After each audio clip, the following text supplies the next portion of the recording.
Now at 5. Get down, stay down. Country music fans targeted. At first I thought it was fireworks. Immediately after that, I heard shots again, except it was more frequent and there was more of it. A gunman with ties to Florida kills dozens and injures hundreds.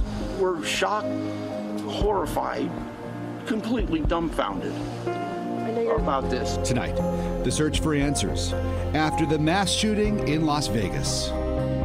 And it has been a day of searching for answers in Las Vegas and several other cities where the shooter once lived. We want to bring you up to date now on what's happening. At least 58 people are dead. Another 515 are being treated as a result of last night's shooting, the worst in modern U.S. history. The FBI says there are no ties to international terrorism, despite a claim of responsibility earlier today from ISIS. President Donald Trump will visit Las Vegas on Wednesday. Stephen Paddock lived in Florida for a couple of years before moving to Nevada, where he would travel approximately 90 minutes to gamble on the Las Vegas Strip. We have CBS 4 News live team coverage beginning with Danielle Nottingham. Danielle. An attack so hard to believe, many witnesses didn't even know it was gunfire when the shooting started. Law enforcement officials say they didn't have any knowledge of Stephen Paddock. He wasn't in their local or federal databases, and his family says they never saw this coming. Law enforcement officers cordoned off the crime scene as they continue to identify bodies in the deadliest mass shooting in U.S. history. Country music star Jason Aldean was performing at the Route 91 Harvest Festival Sunday night when gunshots rang out. Get down, stay down. There's people laying everywhere. People were bleeding. We have an active shooter. We have an active shooter inside the fairgrounds. Many in the estimated crowd of 22,000 thought it was fireworks until victims started falling. I saw people in front of me get hit with bullets, and my first thing was just to hop on my friends and make sure everyone was okay. Police identified the shooter as 64-year-old Stephen Paddock from Mesquite, Nevada.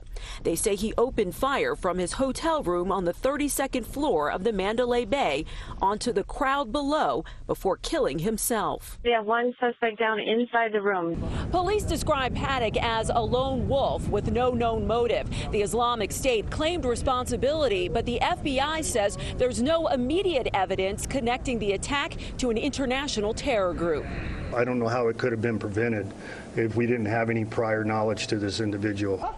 Paddock's brother says the family is horrified and they have no idea what triggered the rampage. No religious affiliation, no political affiliation, no, he just hung out. And no history of mental illness? Not a bit.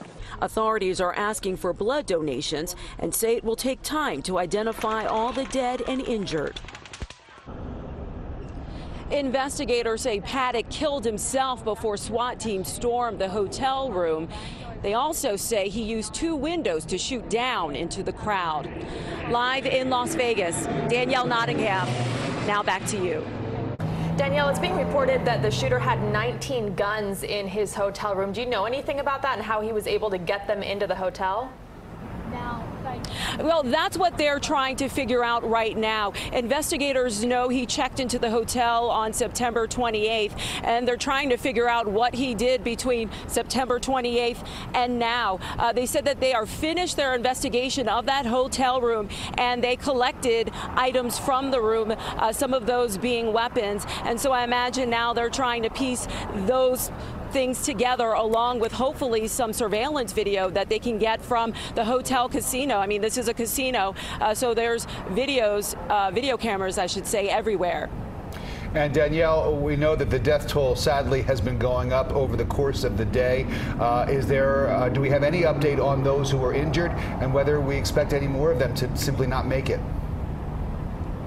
The number as it last stands was at least 58 or 59, and officials only expect that number to grow. At least 500 people wounded. They only expect that number to grow. And they say it takes some time to identify victims. They've set up a hotline in the city to identify the missing, and they still have to process everyone at the hospital, witnesses on the scene. So it should be some time before they get through that whole process. And in the meantime, they're asking the public to donate blood to help out. Danielle Nottingham live in Las Vegas for us. Thank you very much.